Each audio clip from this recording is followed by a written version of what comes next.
সুনামগঞ্জের বন্যা পরিস্থিতির খবর জানাতে যোগ দিচ্ছেন সহকর্মী সোহানুর রহমান সোহান।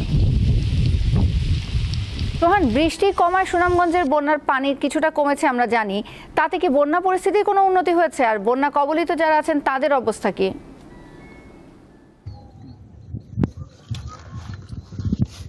তাওসিয়া, সুনামগঞ্জে বৃষ্টি গতকাল থেকেই হচ্ছে না। আজকে গুড়ি গুড়ি বৃষ্টি হয়েছিল, কিন্তু সেটা বন্যায় কোনো প্রধান যে নদী সুরমা নদী, সেই নদীর পানি প্রধান যে নদী সুরমা নদী সেই নদীর পানি 17 সেন্টিমিটার কমে বিপদসীমার 27 সেন্টিমিটার উপর দিয়ে প্রবাহিত হচ্ছে, যেটি গতকালকে 40 সেন্টিমিটার উপর দিয়ে প্রবাহিত হচ্ছিল। সুনামগঞ্জে এই মুহূর্তে যেটা সবচেয়ে বেশি দুর্ভোগ এবং দুর্দশা আমরা লক্ষ্য করেছি সেটা হচ্ছে খাদ্যাভাব।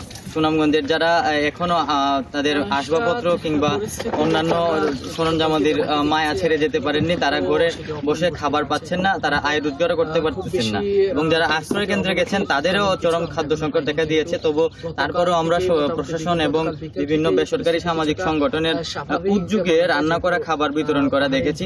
তবে একটু আশার খবর হচ্ছে, আমরা খবর পেয়েছি কয়েক ঘন্টা পর সুনামগঞ্জে আসছেন পানি সম্পদ প্রতিমন্ত্রী জাহিদ ফারুক। তিনি এসে সুনামগঞ্জের প্লাবিত অঞ্চলগুলো পরিদর্শন করবেন এবং দেখা যাক আমরা সেখান থেকে সুনামগঞ্জের যে বন্যার পানি, সেই বন্যার পানি আটকানোর জন্য বা বন্যা যাতে বারবার সুনামগঞ্জ বন্যার পানিতে ডুবে না যায় সেটা।